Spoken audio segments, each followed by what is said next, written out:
and all the usual things apply. I'll just pass over to you, Bo, after a quick intro. Sounds good, my man.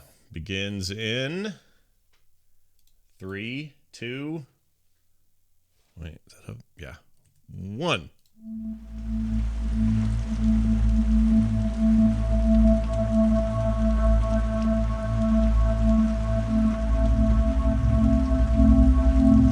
Welcome back to There Will Be Dungeons, Session 12, with Scott, Bo, Kristen, John, and Kyle. Nothing really to say up front. Oh, I do have an email. You guys want to hear an email? Real quick one? Yeah. Okay. Here comes one then. Coming right at you. Here it is. Dear TDW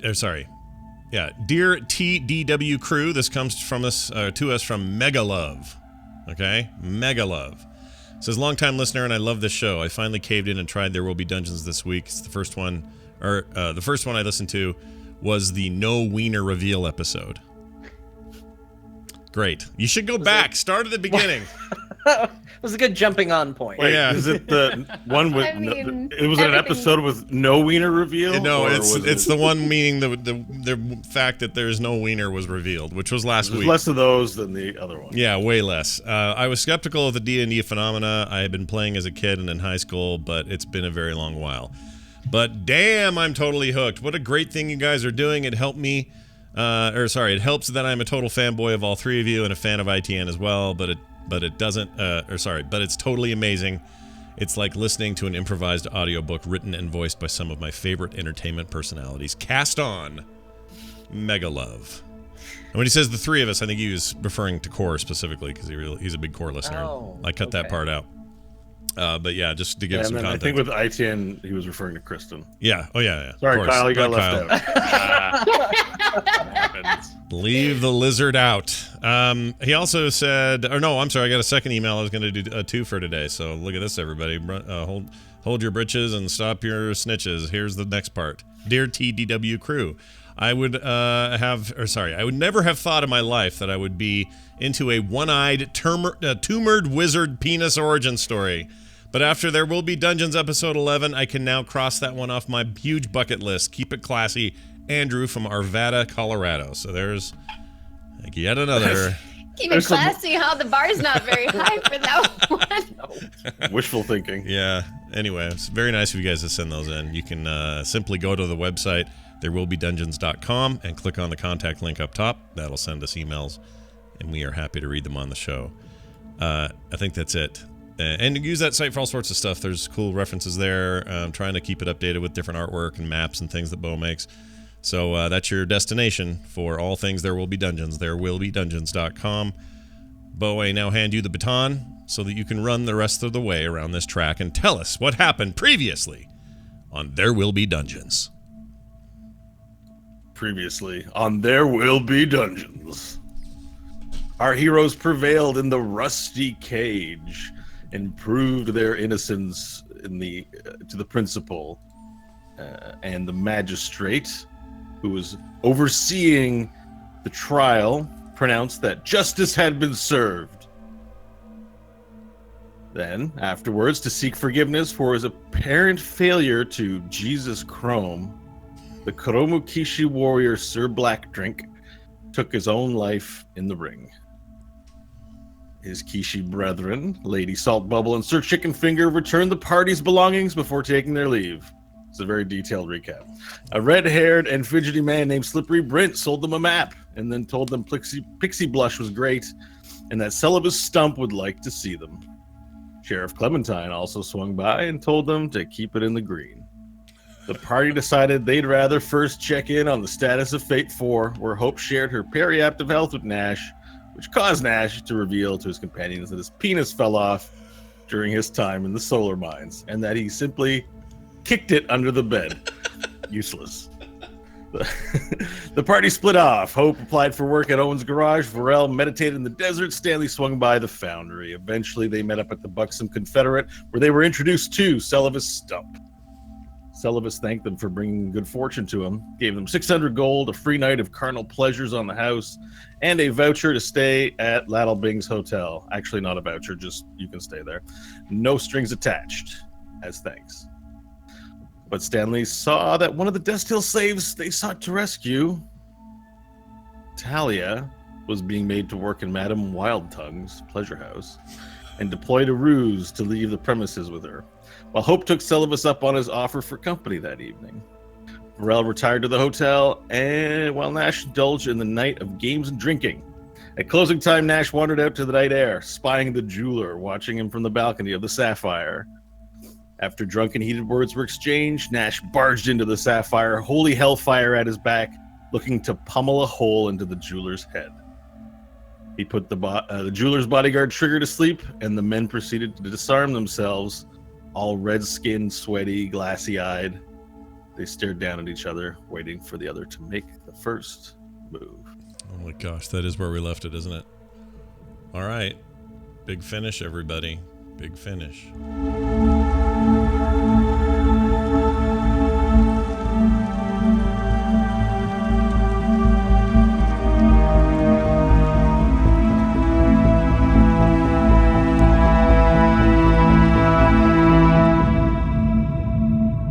All right, Bo, take it away.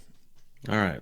So the previous evening, we sort of have a sense of where things were left off, but we're going to take a moment, or perhaps several, to check in with Varel.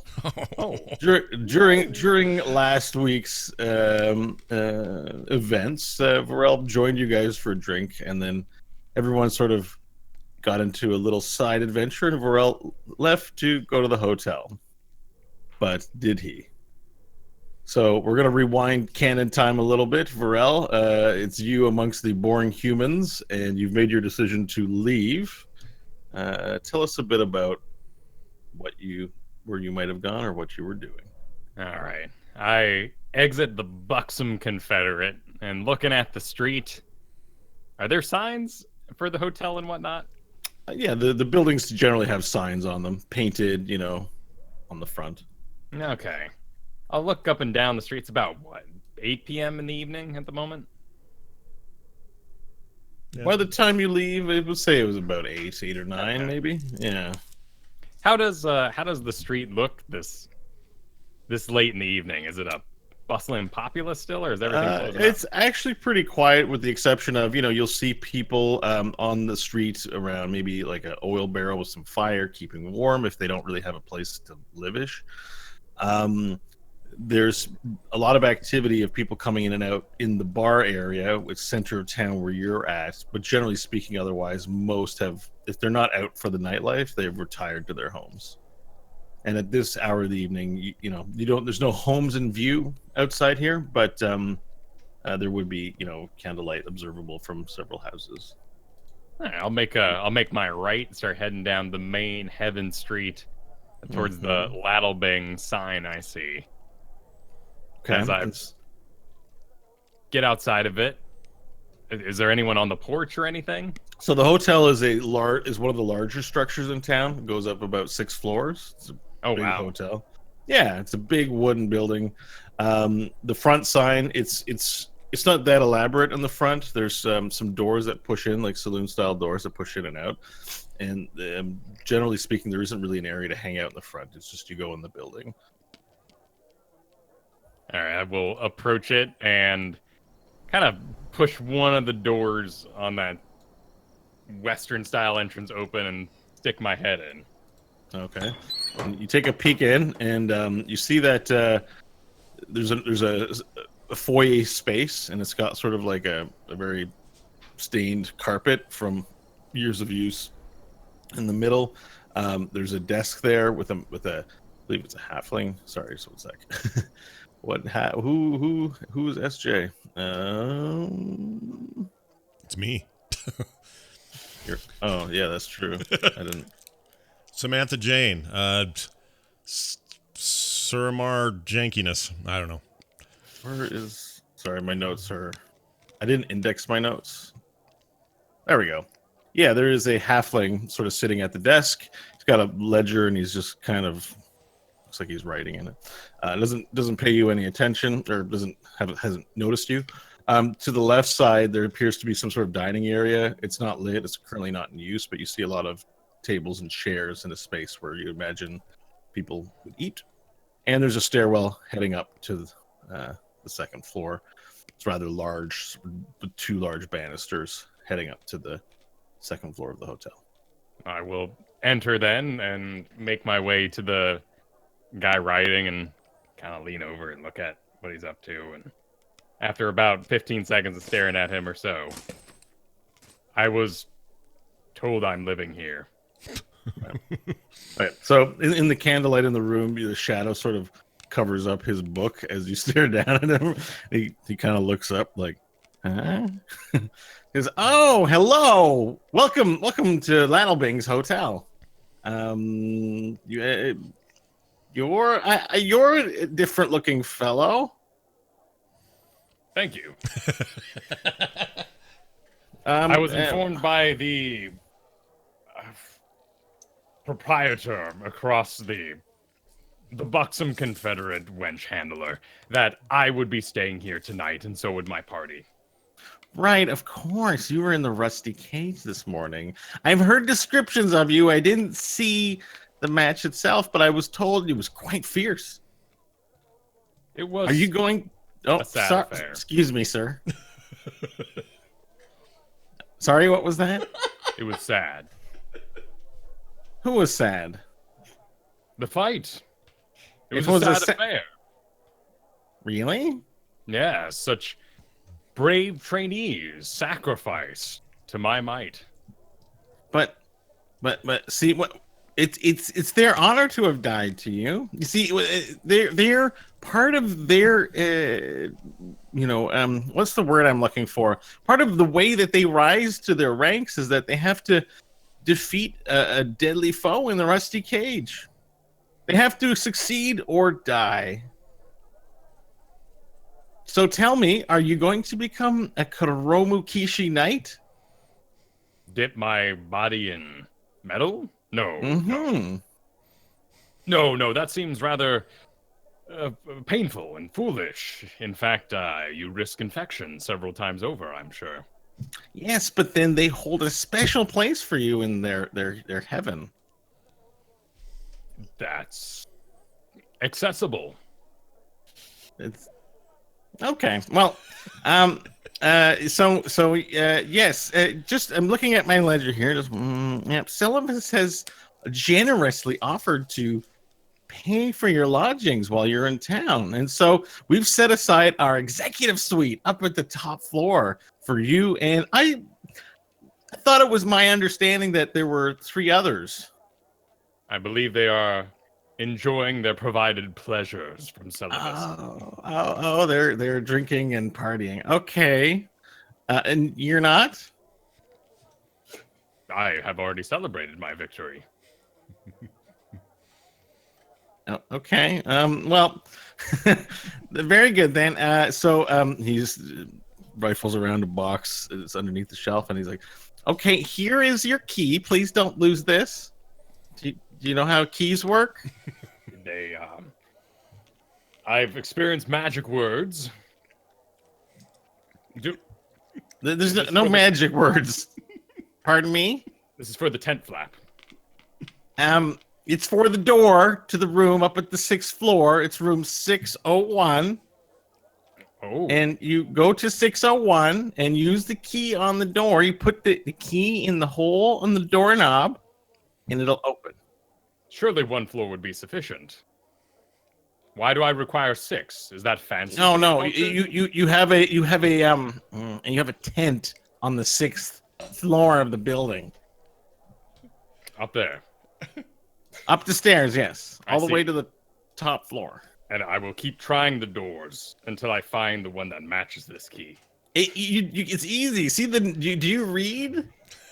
I do, yes. I Okay, do. you see where it says 601 in common? Yeah, yes.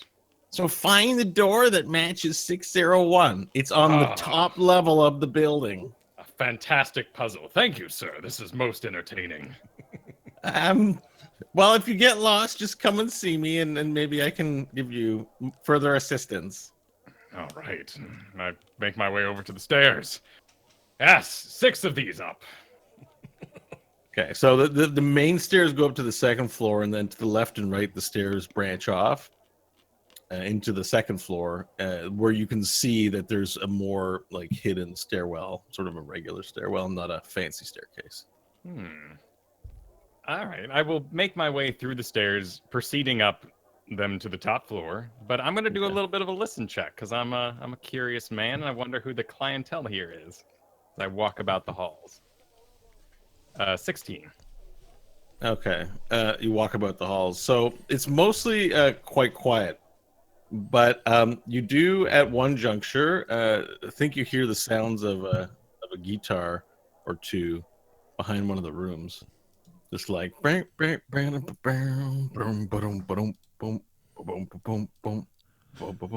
it's someone's playing. I'm not sure how familiar you are with guitars in lizard folk culture.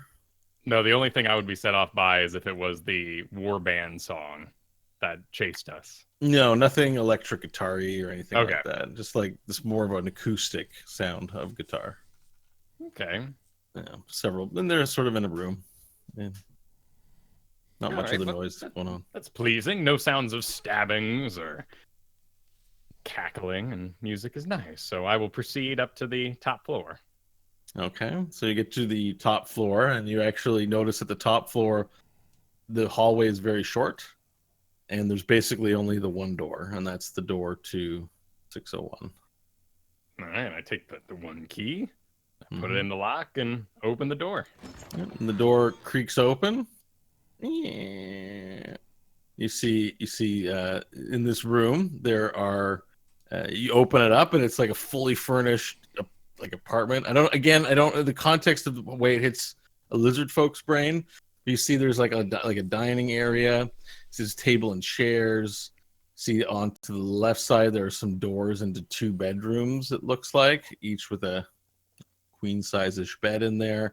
As well as there's another area off to the right with couches, and it's elaborately furnished for the setting that we're in, but still it's not like there's not much art decoration. It's all wood paneling on the wall, and the table and chairs are fairly standard in terms of their look. And there's like this, but the sofa is actually curious. I don't think you've ever seen a sofa. It's like this pillowed couch. Looks amazing. I'll make my way over to it. Is it leathered? No, it's made of like cotton textiles. I'll give it a couple pokes before giving it a try, laying out. So, and you poke it a few times, and it kind of gets caught in your finger, and you pull a cushion off of it. It's sort of dangling from your nail. Oh, it's kind of like the scratchy pillows that cats always get stuck on. Excellent. All right. So that's pretty nice. I'll go look out the windows. Okay. So you go to look at the windows. You see there are big curtains, and everything. All of them were closed. So you open up. Do you open it up fully, or do you peer out? Oh no, it's a flourish. All right. You flourish open, and you see the road across from Lattlebings down below. And it's kind of quiet, but you do see, you do spy something that sort of gets your curiosity, which is there's a short hooded figure standing across the street, leaning against a pole by the what appears to be like the post office building. There's a timepiece store and the post office, and by one of them, sort of hiding behind it but leaning on it, is a small hooded figure that just seems to be waiting there. You recognize it as a hunter position. If you were to bury yourself in sand and wait for something, it kind of looks like the non-sandberry version of that. Yeah, being nonchalant and cool on the street. Mm-hmm. All right, I'll take note of this guy. What's on the other Can't see side? his face. It's on the other side. There's a few people walking down the road, presumably towards some of the bars. Okay. I would like to explore the two rooms and make my way to look out the back window. Well, one of the things that before you move to that you notice that you find kind of almost exciting about this is that you do have for the first time a view of the entire town from a high vantage point, which gives you this kind of the sense of like it's an advantageous hunting position, I suppose. Mm. Like you can't see in the streets so much, but you can kind of see the shit like above the shit of the city that you hate, and look at it more from a like if you were on a hilltop looking for prey, that kind of thing. Yeah. Yeah. So you moved off to go. Explore the room, but also take a look out in the back there towards the shit eaters' pens. Sure. So because it does occupy the top floor, there's a lot of space in it. You do have a window to the back, and so you look out there, and it's a different scene altogether. You see, it's nighttime. You see a lot of mud huts, similar to what you might have found in Dust Hill, but maybe even smaller with more squalor. And that there are several of these fenced-off areas that look like farm pens. In the nighttime, it's hard to make out what's in them because it's you don't have dark vision, and there's only some light sources emanating from the mud huts. But all the mud huts look crushed together, like really, it's really packed in there. Like almost it'd be like twice as dense as population-wise as what you would find in the rest of Slave Town. Very muddy there too. No roads. It's very and some of the like mud huts lean a little bit. Like it just looks like very shoddy construction. I'll go back to that front window and that man who piqued my curiosity. Is he still there? To the main floor? Down back to the original window where I was looking across by the post office. And the hunter guy. You head across the street and you look for the shadowed figure, the hooded figure, and the hooded figure is not there. I'll go back into the hotel. Okay. Laddle Bing? Oh, you go back to the main floor? Yeah. Okay. Address the man as Laddle Bing. Is everything to your liking, Mr. I didn't even get your name. What's your name, sir? Vorel will do just fine, and thank you. Mr. Vorel. A fantastic top floor, as you called it. Really, really quite the vantage point there. Why build alongside Shit Eater's pens? Well, the Shit Eaters. This building's one of the oldest buildings in Slave Town. The Shit Eaters pens, as you call them, they were constructed after. So, and it's really the reason why they ended up there was I think out of some convenience for some of the services they provide to the town. And these services are so filthy they couldn't possibly occupy and wonder about the main streets, yes? Yeah, we don't like to keep them on the main streets because nobody likes them. They're gnomes dirty. are curious tricksters and wild folk. Why, I know many a time where I have had off on a story. Okay. And he's like nodding, and he's like, after he listens to your tale of it, he's like, the thing you have to understand about these types of gnomes is that they're just, they can't help themselves. They're dirty. It isn't like a discrimination thing. They're legitimately very filthy gnomes. Like they come from some family of dirty gnomes. But that's not why we call them shit eaters. It's the reason we call them shit eaters is their actual name, like what they call themselves. Nobody can pronounce it. But it just sounds like shit eaters. So we just call them that. Convenient, I'm sure. If I were to wish to use this one key for many people, would I await their arrival in this room here? Well, I mean, this is you're referring to the dining area, sir? Yes, these couches, as they are put. Yes, you can sit on the couches, and they're quite comfortable. Then I will await my friends and perhaps this chair by the window here. Fantastic looking chair. Thank you. All right. Okay. Well, do you want something to eat? Can I get you some food? Is that a thing? I live here and eat here? That's fantastic.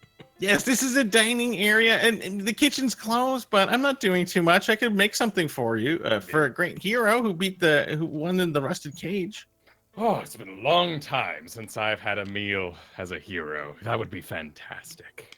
Perhaps Perhaps we could have it by the window here, so people walking by can see the esteem of your fine cooking and me eating it voraciously. That would be a fine advertisement. Okay, so I don't really have an open menu right now. So I can make you sand squid. Oh, I can make you a sand squid sandwich, or a sand squid steak, or I can make you sand squid fingers. They're not fingers; they're just like strips of meat and deep fried. It comes in other ways. I've had it fresh and then thrown at me in the back of a van, and both were about the same prep. Okay, so would you like which kind of sand squid would you like? I'll have the sandy version. Wait, what? You said there was It's a sandy version. No, you said there was a sandwich. Oh, you're a strange fellow. Okay, I'll get you a sandwich. I'm not making up these words. You are. I will sit by the window. I'm sorry. Please don't. I'm sorry. I'll get you a sandwich. Do you like to drink anything with your sandwich? Yes, I like. The drink they had at the other place was good. I do not remember its name. Well, they have lots of drinks there, but do you mean like mead, ale? Sure, let's try that one. Okay. Well, we have Imperial English. Oh, Will my be goodness. yours Imperial English, or we have slosh piss. No wonder people are trapped in this place. They can't even decide what to eat every day. Give me the norm, what people would have when they sit in the front window. And All right. I think you'll prefer the English. I think Thank so. you. Yeah. All right. He shuffles off. And after 5 or 10 minutes, he comes back with a plate and it's got a giant sandwich on it. It's very big, it's a restaurant style sandwich. It's big for humans. To Vorel, it's still kind of maybe, I don't know if you think this is big or not. And he has a mug, like a stein, brings it out, sets it on the table. He's like, "There you go, Mr. Vorel. I hope you enjoy it." Thank you. And he puts his hands behind his back and he kind of just stands there and he doesn't go away. He's like watching expectantly for you to eat your food, I suppose. Do you require incentivization? No, I just wanted to see if you like it, and then I'll go away. Oh, Yeah. very Please good. try it. How do I operate this sandwich? Well, usually what you might do is grab it on either side between the bread, so that the meat and the vegetables, and then bite, and he sort of mimes it for you. So I grab it long ways and bite right in the middle of it, kind of splitting it in half with my alligator mouth. Now I've got. They're like, there you go, you got the idea. Maybe less aggressive. Small bites, make it last. Oh. And I just the teeth kind of grab on to just a little bit. And There you go, you're doing it. And how does it taste? I've never had to put that into words, sir. It tastes. Sand squid, just for reference, sand squid is a very fatty, low quality, but cheaply made meat. So it's not very, generally speaking, it's not considered a very delicious meat. However, it is from a living thing, so that might not matter to you. The bread is all right. It's a little on the dry side. I just don't know if lizard folk eat bread, so I don't know if you're a grain guy or not. But it tastes like, to a human, it would be very good artisanal bread, but it's bread, not meat. So yeah. The outsiders are given a sort of a dryness I'm not used to, but the middle is salted and good. I like that. Okay, bread is like that sometimes. If you don't like it, you can take off the top part of the bread and you'll have less bread in your sandwich. Oh, perhaps it's missing some of the various viscera and blood that comes with a kill. Is there anything to dunk this dry grain in? I don't have any viscera. I mean, you can. Yeah, I don't have anything. There's a bit of mayonnaise on there. Ugh. Mayonnaise is very rare and expensive and hard to come by. So. I mean no disrespect. Mayonnaise, yes. Mayonnaise. And which part of this? And I kind of peel it like you're twirling your cards. No, which part of the sandwich is the mayonnaise? It's the white stuff that's spread on the bread. Oh, I see. It looks like a Eyeball. liquid. Yes, eyeballs, perhaps. It's not eyeballs. I don't know what's in mayonnaise, actually. Then how will it make me strong? You've done excellent here. Thank you. Okay. Is there anything else that I can get for you? If my companions should arrive and I should pass out from this fine meal, alert them to my presence, for I have the one key. Very well, then. I'll just be at the front desk if you need anything. And he finally shuffles off to go to the front desk. All right. As you well, As you sorry. get back to your sandwich, because you are sitting near a window, you catch a glimpse of the hooded figure outside again oh, of the hooded I'll window. closer stand this up time. in my chair, kind of lean across the table and pull apart the curtain to keep an eye at him as he goes by. Okay. As you, so he's been paying attention to the window, the hooded figure, and it's closer. So as you open up the window, the hooded figure jumps, and then you see like his brown gnarled hand come out from the hood and go like And- this. It and sees, I'll- it knows, yeah. I'll do it back. I'll be like, no, dude, I'm eating a sandwich. And you see the hood like start to shake, and you see. No, this is delight. People eat where they stay here. I'm rather enjoying this. And I'll turn to the note. If I leave, will this sandwich still be here, or will it be ferried away? Well, we will pick it up if you're not eating it, but if you tell me to leave it there, I will for a Yes. while. Yeah, please leave it. There's a man motioning me outside. I would like to speak with. Okay. No problem. Thank you. And as And you go to walk out, you actually the doors swing open, and this a human woman walks in, staggering a little bit, like this, and sort of bumps into you, and then looks up and goes, "Excuse me, there, partner." She's got like a red jacket. You see this like belt, and it's like made of bullets. Oh, Got two pistols holstered. We got like also a red like cowboy hat and boots with spurs on them. And she looks at SJ and says, "Am I seeing this right? It's a green man here." SJ goes, "Yes, that's Mr. Vorel." She stops and looks at you, and just kind of swaying and just staring at you.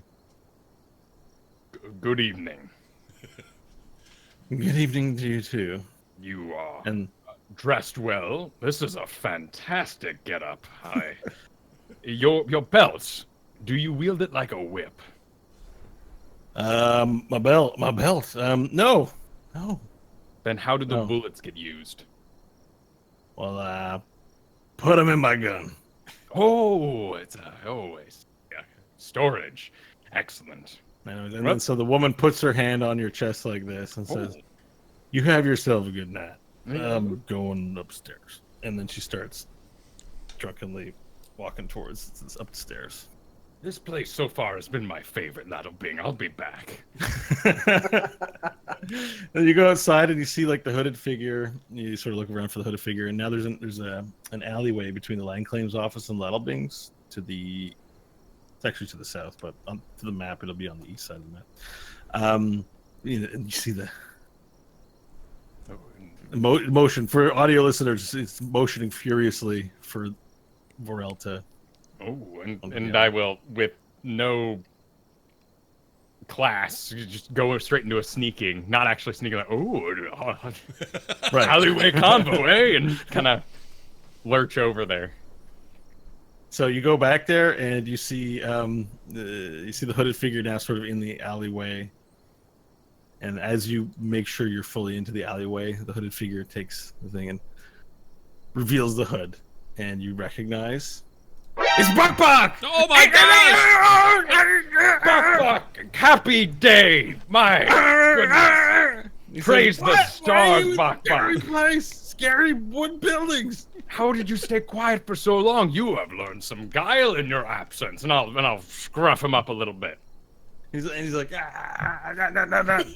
Happy Lizard King, Happy Lizard King. Buck, how did you not explode?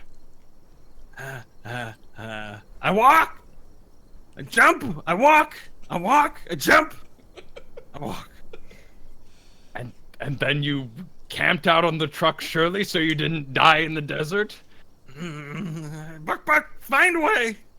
Buck, smart, Buck. Ah, it is good to see you, Buck. We leave. Oh, We leave, Scary. We leave. I wish. Too I'm many pink. Yes, they're very confused. They eat inside. It's all right though. It's Eat. okay.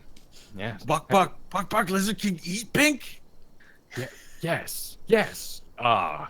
Fresh. Okay. Buck, wait here.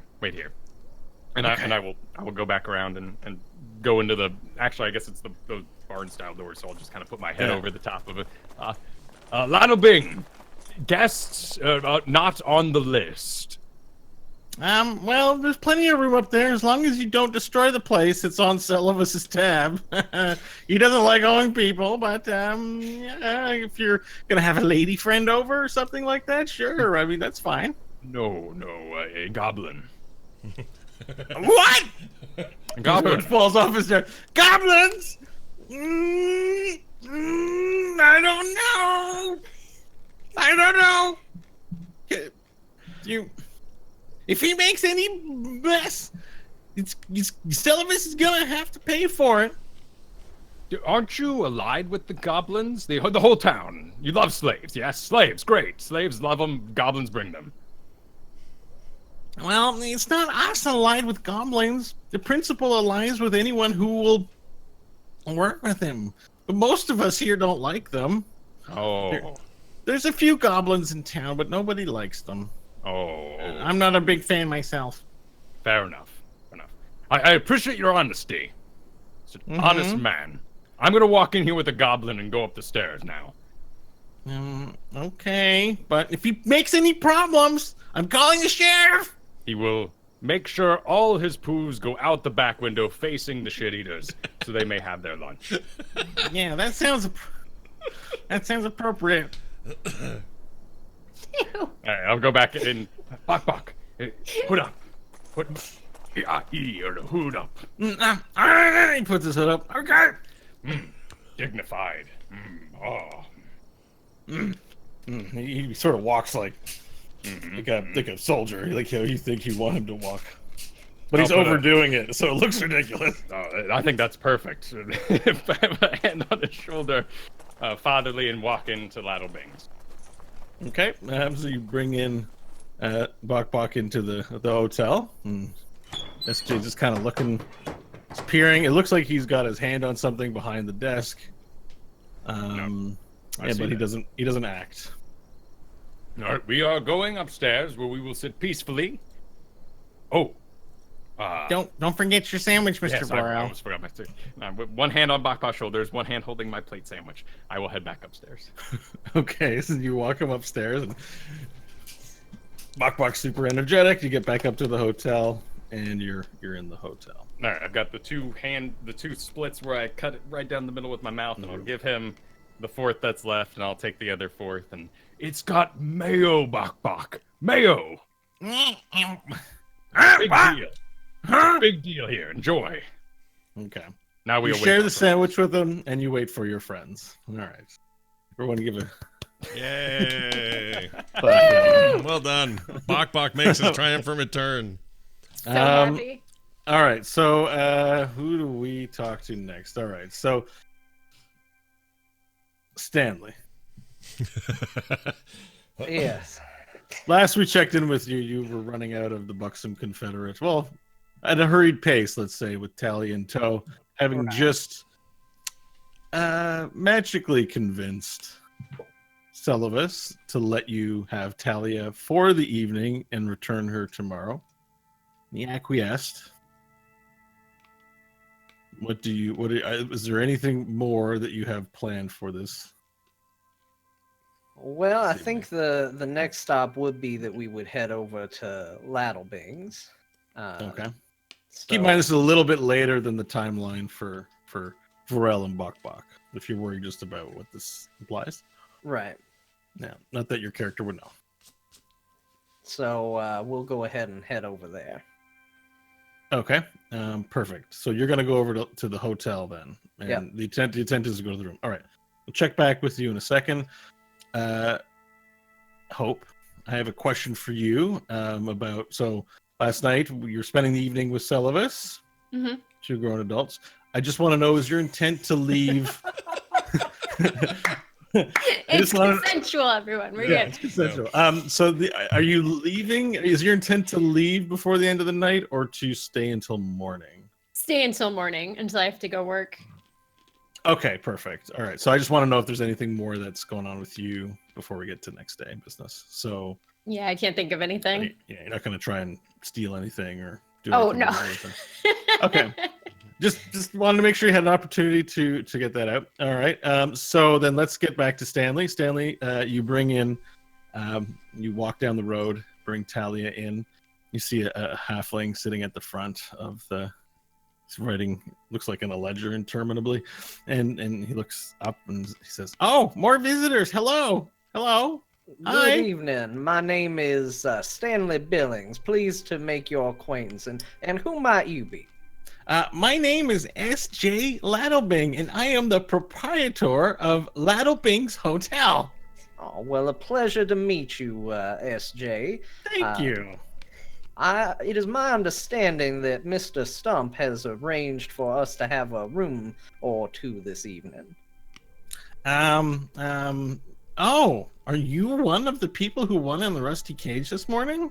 Well, I don't mean to brag, S.J., but that is correct.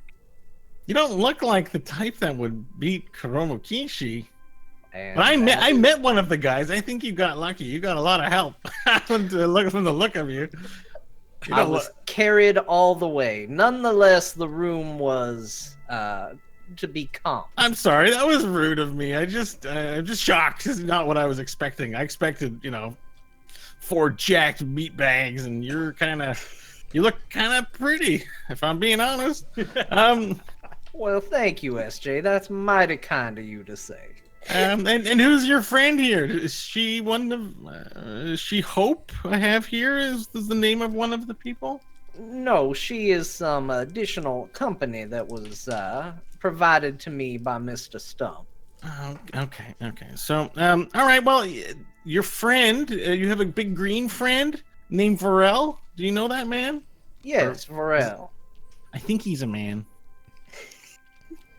He looks man. Well, he's up there already, but I think you should know he brought in a goblin. He did. Okay, Well- yeah. That Well, is fantastic news. I don't expect you to understand why, but let me ask you, what does a room run here for the night? Well, it depends. Our regular suites are about 5 gold a night, and our executive suite, well, it's quite expensive. It's about 25 gold a night, but you get a discount if you're there for a while. We have to charge a lot because we actually don't get a lot of customers. And did Mr. Stump arrange separate rooms, or is it just the one room? You have the executive suite, so it's like a full, like it's most of the floor on the 6th floor. All right, I think I'm going to require an additional room as well, just for one night, if that wouldn't be too much of trouble. Why do you need another room for? That's so that my friend and I can have a little privacy. Oh, but there are like bedrooms in the top floor. You can just use one of them if you need to have, He's like, Let me ask you a question, Mr. Ladlebing. Would you want to just have yourself an evening knowing that there was a goblin in the other room? I mean, you said it was a good thing. Okay, look, if you don't have to twist my arm, give me 5 gold and I'll give you a room for the night. All right, I give him 5 gold. All right, thank you. Jeez, did you talk them to death in the Rusty Cage? That is exactly how I did it, Mr. Ladlebing. You've learned my terrible secret. Okay, I'm sorry. I'm usually not this rude. I don't know why. I need to get some sleep. And which room is this to? Sorry about that. He goes shuffles some keys. He comes out and he gives you a room on the. This is one I have available on the 4th floor. It's 407. Gives you a key for 407. Thank you very much. You're welcome. Thank you for getting another room here. All right, I'm gonna escort Talia to 407 Okay. and stop and talk to her by the time we get to the door. Okay, so you bring her up to 407, and you guys are both in front of the door. Talia, I don't have a very good plan for anything beyond tonight.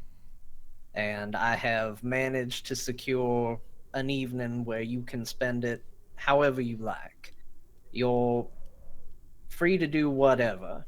In fact, if you wanted to run, I can't say I would blame you, but I have to admit, I think it would make your life and potentially even your son's life more difficult if you were to try it. That said, you are in a difficult spot, and I will not tell you what to do. I will hand her the key. Okay, and then she looks at you and says, "Are you not coming in?" Well, that's entirely up to you. Well, of course you're coming in. She takes the key, opens the door, grabs your arm, and I follow her in. tugs you in. Okay. All right, and are you making any moves, or does Talia have to make all the moves? Jeez. I mean, at that point, I think it's a mutual exchange. Okay, so your intent is to procreate this fine evening. Camera to fireplace.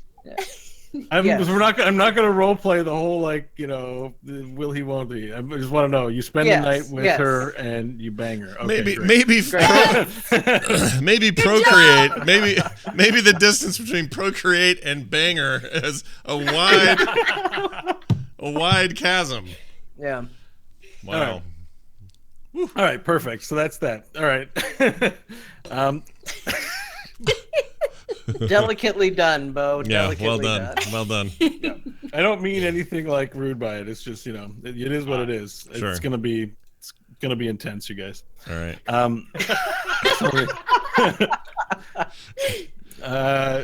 So now, having concluded most of the story arcs for the evening, we have one last thread. Yeah. Yes. It's 3 a.m. Nash has taken off his cloak, he's put down his staff. He's just got nothing but wraps and warts on. Yeah. And across from him is another man in a vest and a white shirt with rolled up sleeves, mustache and matted hair, having just put his gun down and having put the stuff in his pockets, keys and money, and just toss it on the table. All right, just you and me, buddy. And in the corner, there's Trigger sleeping that you put him to sleep with your sleep spell. And there's two women in the back of the room. A few guys who were drinking have already run out. And it's just you and him in the bar with his rolled up sleeves. And he's like, "Come at me." And I go,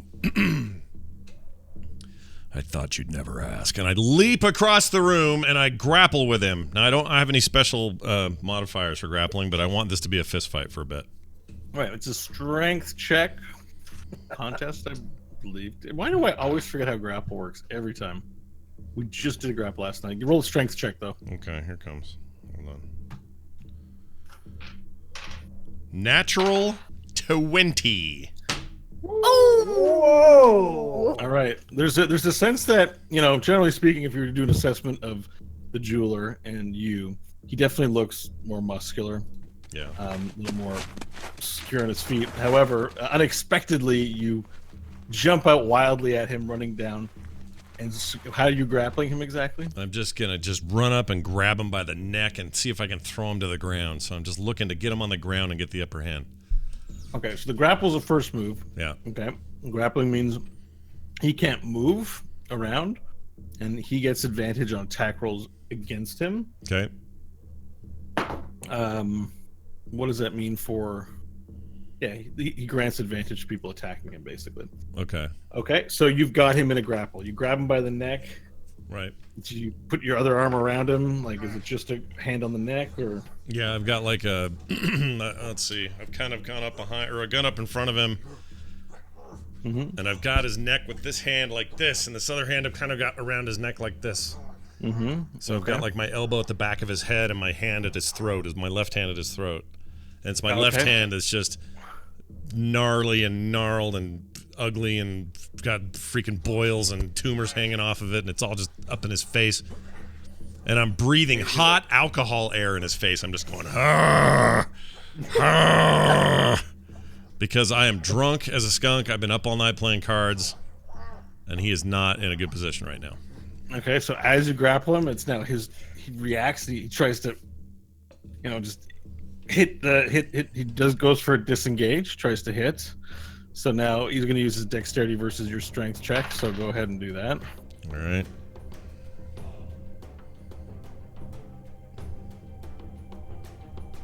$15. All right. He doesn't manage to escape your grasp. So you're hitting. He's hitting. He's like trying to pull it off you, and he can't get it. He's like, it's your turn. Okay. So I'm still on him. So I'd like you to could make an attack against him, or you could throw him somewhere. That's what I want to do. I want to throw him. Are there some tables and chairs around? Like near there's me? the bar. There's a bar on the right, and there are definitely tables and chairs around. All right. I want to throw him hard into the bar so that his back hits the bar and he's facing me. Okay. So I don't know what that is. That'd be like we're gonna take it as an unarmed strike. So you're gonna throw him into the bar. Yeah. So roll an attack roll. Okay. 8. With advantage. With advantage. Oh, with advantage. Hold on. 8 still.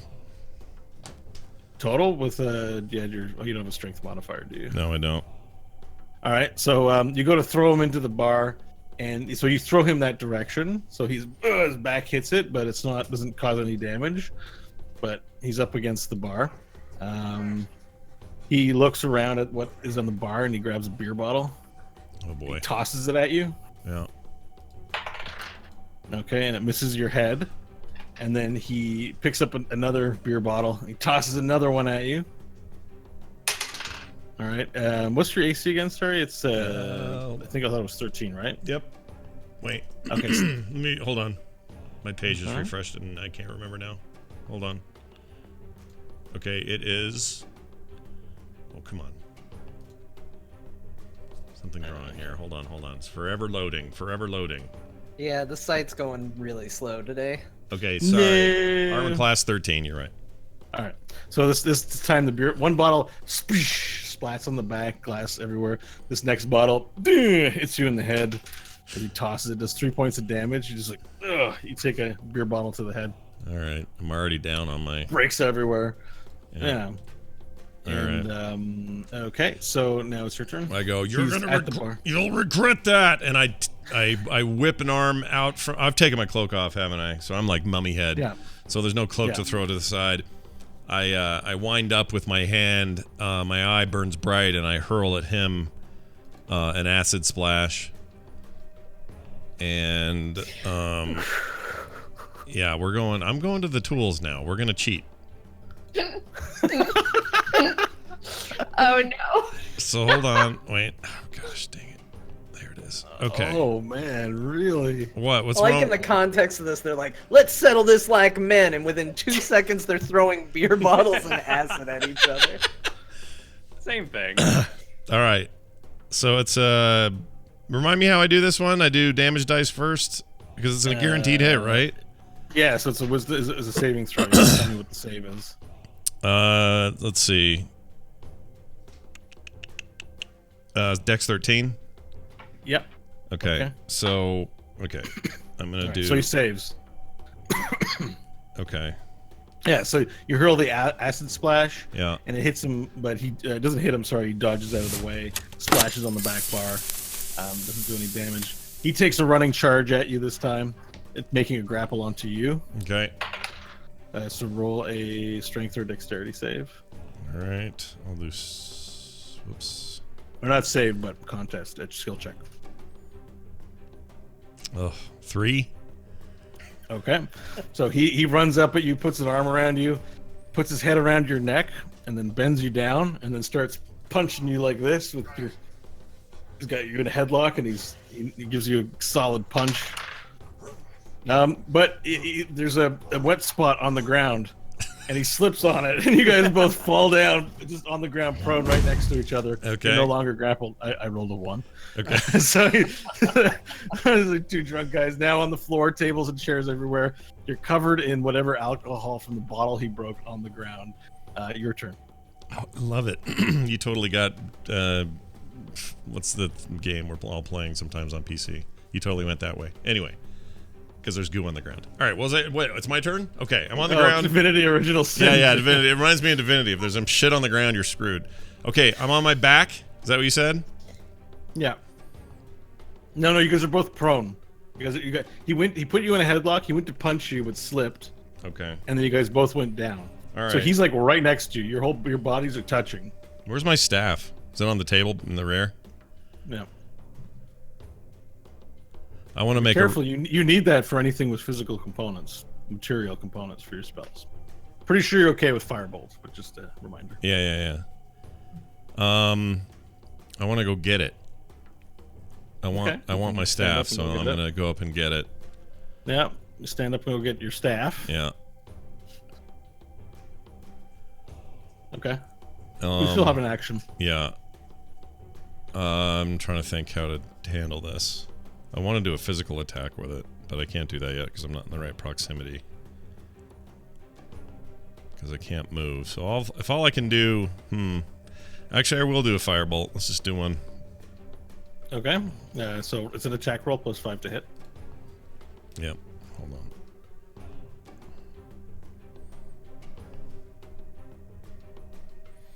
It is 9, so 14. Okay, it's a hit. All right, now Roll your damage dice, which is, I always forget on these, D10. 1d10 it says. 7. Okay. Ooh. So he's lying on the ground, and you hit him with the firebolt, and it actually ignites some of the alcohol on the ground. It's not a big flame or anything, but there's a bit of a flame there, and it hits him, and he goes, oh, and he puts one hand down. He starts getting up, but you see the flame, like it's really hit him hard in his back abdomen area.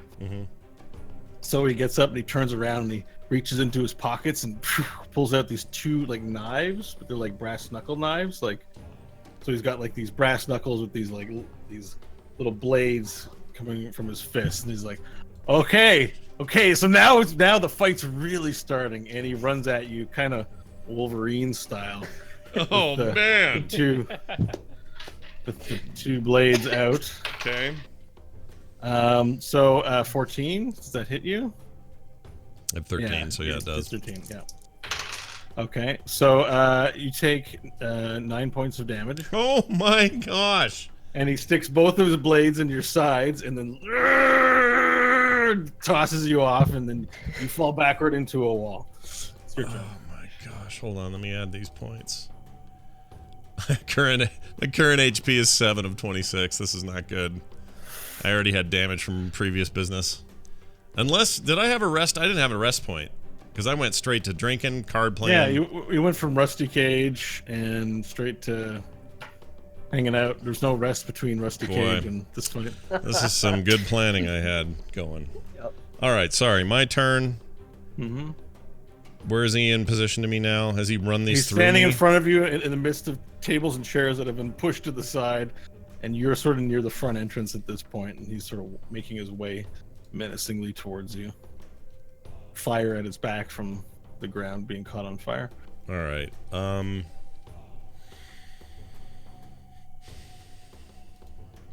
think for a minute.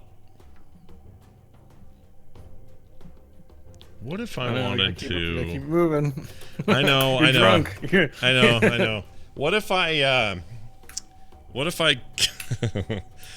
I cast Thunderwave? Who's gonna get hurt? The only people in range of Thunderwave is the jeweler. Okay. I don't care about him. Or is he my guy? He's not the jeweler. The guy I'm fighting's the jeweler? No. Yeah. Oh, he is the jeweler. Okay. Yeah, he introduced himself to you. As Oh, such. right. Okay. All You're right. the only character to have met him. I'm casting Thunderwave. Just cause I want to scare him is what I'm trying to do. Okay. So I cast that spell. Well, you can either try and intimidate him or cast Thunderwave. So let's do the Thunderwave. Yeah, let's do Thunderwave. So I got to make a Constitution saving throw. Okay. All right, and you can roll your damage dice for 2d8 thunder damage. 2d8 thunder. Sorry, hold on. There we go. 8. Okay. So describe your what happens in this bar when you cast Thunderwave. All right, so I look around me and I see, I check and I make sure. I mean, even in my drunken state, I want to make sure there's no innocence here. My job isn't to just kill people willy nilly. It's only the 2 women in the back and Trigger sleeping in the corner. That's it. Yeah, and they even then, what's the real harm here? I need to finish this guy, and so I look back at him. My paranoia's allayed a little bit about how dangerous this is because I don't see Varel anywhere, so he is in no harm from today's Thunderwave casting. And so I take my staff and I raise it in the air. There's a brief moment of silence and nothing happens, and then I hit the ground with it, and there's this huge thundering sound shaking everything around me, and I cast Thunderwave. Okay, and all the windows Sure, they blow break open. out, they explode. As you cast it, and with the look of shock on his face, the jeweler just gets slit, and he flies up into the air, and you push him 10 feet back into a bunch of tables and chairs, and the tables, he falls into the chairs, they break, and the table collapses into him. There's a pile of chairs around him. For a second, you don't see any movement, but then you see his hand just shaking as it grabs onto a piece of chair. And he's got blood dripping down his face, and anger and pure hatred and alcohol. Then you feel a really large hand grab your shoulder, and you turn around and you see this large. I mean, he's huge. This guy's like 9 feet tall. This large. And he's like, "Hey, you! What are you doing?" And the big fist comes out and punches your face. Oh my gosh. All right, and it hits your face. Takes 6 points of damage, non-lethal. What? I have 1 point of damage. Or of life Okay. left. Okay. Sure. So now there's this giant. The race eludes you. It looks like, is it an ogre? This guy is huge. He's big. Tons of hair on his chest. Bigger than Varel? Just If you put him next to Varel, would he's he be bigger than Varel. Oh my he's bigger gosh. than Varel. He's Okay. got a bald head, and he's got like a baby-like look, like. He's got this look, but he's clearly almost double your height, and definitely thick with muscles, like Kylo Ren. Okay. You know the scene I'm talking Yeah, about. the right? big nipple scene with the pants that are too high, that one. Swallow. But he's big, like How 10 high up are his pants? Well, they're high. They're high. This guy looks like an actual a jobber wrestler, basically. Okay. And I'm basically under my breath go, great. And I turn around and I go, who are you? I'm forcing the NPC to All right, talk. use your action to ask him who he is. or That's do you- fine. I'll use an action to ask him who he is. I'm Dunk. She used my whole action for that. That sucks. Yeah, and then he says, "I'm Dunk," and he punches you in the face again. Shit. I like Dunk. All right, and then you get hit in the face, boom, and your world turns to black. Yeah. Break time. Oh my gosh. My gosh. I wish there's a part of me that just wanted Scott to inadvertently kill the jeweler, and the next day when Hope wakes up, Mr. Stump just has a yellow question mark above his head. Basically, right? But then But the she didn't pick up sheriff. the quest item, so she's bugged out, and we can't ever do it. Oh, Yeah. that sucks. All right, we'll be right back, everybody. We're going to take a quick break. Don't go anywhere.